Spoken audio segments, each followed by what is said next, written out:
کلدین خاندان اور کلدین امپائر نوبابلی سلطنت کا ایک تاریخی نام ہے جس خاندان کے بانی نیبو پلاسر سے منسوب ہے جو کلیڈیائی نژاد تھا۔ اس نیبو پلاسر کی اولاد نے بابل پر اس وقت تک حکومت کی جب تک کہ اس کے پوتے ایمل مردوک کو 560 قبل مسیح میں اس کے جنرل نیرگل یسار نے معزول نہیں کر دیا۔ نیرگل یسار بادشاہ بننے سے پہلے ایک طاقتور اور با اثر جنرل تھا، لیکن خون کے اعتبار سے اس کا کلدین خاندان سے کوئی تعلق نہیں تھا۔ اس کے بجائے غالباً وہ پکودو قبیلے سے تعلق رکھنے والا آرامی نژاد تھا۔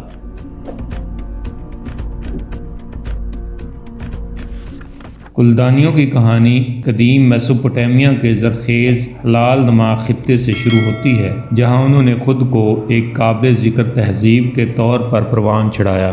فلکیات، ریاضی اور حکمرانی میں اپنی ترقیوں کے لیے مشہور کلیدیوں یا کلدانیوں نے ابتدائی انسانی ثقافت اور ٹیکنالوجی کی ترقی میں اہم کردار ادا کیا۔ بابل شہر کے گردنواح کے معاشرے کو فنون، سائنس اور ادب میں نمایاں ترقی یافتہ دھارے میں شامل کیا، جس نے آنے والی نسلوں کو بہت زیادہ متاثر کیا۔ 7ویں صدی قبل مسیح کے آخر میں اشوریوں کی طاقت کے زوال کے بعد ایک بار پھر بابل کو عروج نصیب ہوا۔ یہ عروج اس قدیم تاریخی شہر کو کلدانیوں کے ہاتھوں ملا۔ اسی وجہ سے بابلی سلطنت کلدانی سلطنت بھی کہلاتی ہے۔ نیبو پلاسر ایک قبائلی سردار تھا۔ اس نے 626 قبل مسیح میں بابل کے اس نئے شاہی خاندان کی بنیاد رکھی۔ انہی کلدانی قبائل نے اشوریوں کے خلاف ایران کے میدیوں کی مدد بھی کی تھی، جن میں مصر کے 26ویں خاندان کا فرعون نیکودوم اشوریوں کا حلیف بن کر لڑا تھا۔ نیبو پلاسر کے بعد نیبوکدنضر ثانی بابل کے تخت پر بیٹھا۔ وہ بابل کی کلدانی سلطنت کا عظیم ترین حکمران ثابت ہوا۔ تاریخ عالم میں وہ اپنی عسکری قوت، دارالحکومت بابل کی گہرائی ہوئی عظمت کی بحالی اور بنی اسرائیل کی تاریخ میں ایک اہم کردار ادا کرنے کی وجہ سے پہچانا جاتا ہے۔ 605 قبل مسیح میں نیبوکدنضر شام میں مصریوں کے خلاف نبرد آزما تھا کہ 16 اگست 605 قبل مسیح کو اس کے باپ نیبو پلاسر کا انتقال ہو گیا۔ وہ شام سے بابل واپس آ کر تخت نشین ہوا۔ بخت نصر یا نیبوکدنضر زبردست فاتح اور شان و شوکت رکھنے والا بادشاہ تھا۔ نیبوکدنضر سارگون سے لے کر اس وقت تک کہ میسوپوٹیمیا کے تمام عظیم فاتحوں کے برابر تھا۔ اس نے نہ صرف مصر اور شام جیسی بڑی طاقتوں کو اپنی سرزمین پر قدم جمانے سے روکا، بلکہ اس نے فونیشنوں اور ریاست یہودا کو بھی فتح کیا۔ اس نے یہودا کے علاقے کو محفوظ بنانے کے لیے یہودا کے 2 بادشاہوں یہویاکین اور صدقیہ کو اپنے ساتھ لے آیا اور انہیں بابل میں اپنے ساتھ رکھا۔ اشوری طرز عمل کو مد نظر رکھتے ہوئے نئے بابلی یا کلدین نے یہودی آبادی کے ایک بڑے حصے کو نقل مکانی پر مجبور کیا، جن کی تعداد ممکنہ طور پر 10,000 کے قریب تھی۔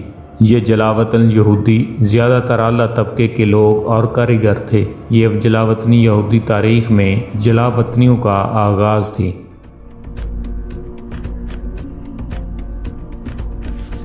اپنی شاندار فتوحات کے ساتھ ساتھ اس نے بابل کی تعمیر نو پر بھرپور توجہ دی۔ شہر میں بے شمار عمارتیں اثر نو تعمیر کرائیں، مندروں کی مرمت کرائی، میلوں لمبی مضبوط فصیل تیار کرائی جس کی طوالت 50 میل تھی اور یہ اتنی چوڑی تھی کہ اس کے اوپر 2 رتھ ایک ساتھ دوڑائے جا سکتے تھے۔ اس دیوار میں کانسی کے بنے 250 مینار تھے۔ اس فصیل میں جو بڑے دروازے نصب کیے گئے، انہی میں مشہور زمانہ اشتار دروازہ بھی شامل تھا، جو محبت کی بابلی دیوی اشتار کے نام سے منسوب تھا۔ یہ دروازہ 50 فٹ بلند اور بابل کے شمالی جنوب میں نصب تھا۔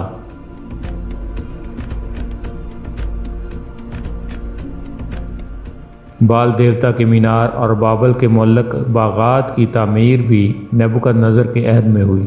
غرض کہ نیبوکدنضر نے بابل کو اس وقت کی دنیا کا عجوبہ روزگار شہر بنا دیا۔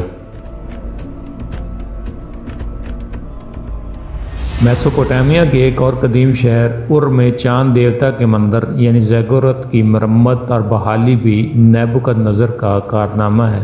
اس نے مندر کے پرانے ڈیزائن کو اس طرح تبدیل کر دیا کہ عام لوگ باہر ہی سے چاند دیوتا کی مورتی کے درشن کرنے لگے۔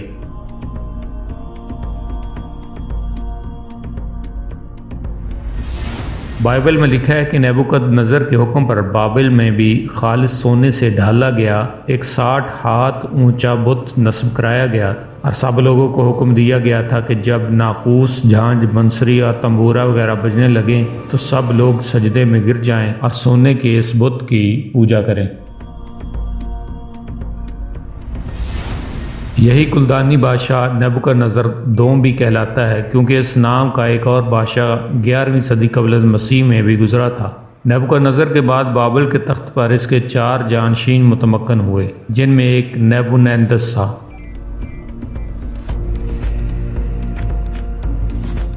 نیبونیدس کو آثار قدیمہ جمع کرنے اور پرانے مندروں کی مرمت کرانے کا بڑا شوق تھا۔ یہ بادشاہ ان مذہبی اصلاحات کو جو نیبوکد نظر نے جاری کی تھی پسندیدگی کی نگاہ سے نہیں دیکھتا تھا۔ اس نے پرانی رسموں کو اثر نو زندہ کرنے اور جاری کرنے کی کوشش کی۔ نیبونیدس عام طور پر صحرائے عرب کے ایک مقام طمع میں محل بنا کر رہتا تھا اور مذہبی رسوم کی ادائیگی تک کے لیے بابل نہ آتا تھا، اس لیے بابل کے مندروں کے پجاری اس کے مخالف ہو گئے۔ بابل میں اس کا بیٹا بالشزر حکومت کرتا تھا۔ یہودیوں کی ایک روایت کے مطابق ایک دن جب وہ ایک جشن منا رہا تھا اور شراب کے نشے میں مست تھا کہ اسے دیوار پر ایک غائبی ہاتھ کچھ لکھتا نظر آیا، جس کا مطلب یہ تھا کہ ایران کے پارسی حکمران بہت جلد اس کی سلطنت کا خاتمہ کر دیں گے۔ چنانچہ 539 قبل مسیح میں سائرس اعظم یا کروش اعظم یعنی خسرو یا خورس نے بابل پر حملہ کر کے بابلی سلطنت کا خاتمہ کر دیا۔ یوں مشرق وسطیٰ کی دنیا کا مرکز سائرس کے دارالحکومت سوسا میں منتقل ہو گیا، جو بعد میں ایک عرصے تک یونانیوں اور پھر رومیوں کے زیر نگین رہا۔